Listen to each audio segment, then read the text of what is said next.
Hoy, hindi pa tayo tapos. Huwag kang magmamalaki. May utang ka sa akin na dapat mong bayaran. May usapan tayo. Ngayon, kung wala kang prinsipyo, ako meron. Kailangan magtrabaho ka dito para makabayad ka sa utang mo.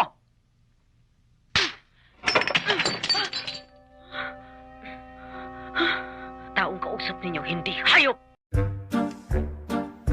Okay, Miss Inday, we're looking for a very, very responsible applicant here. Sir, pwede po magtagalog ako. Noipi ka naman, di ba, Dudong? You're in Australia.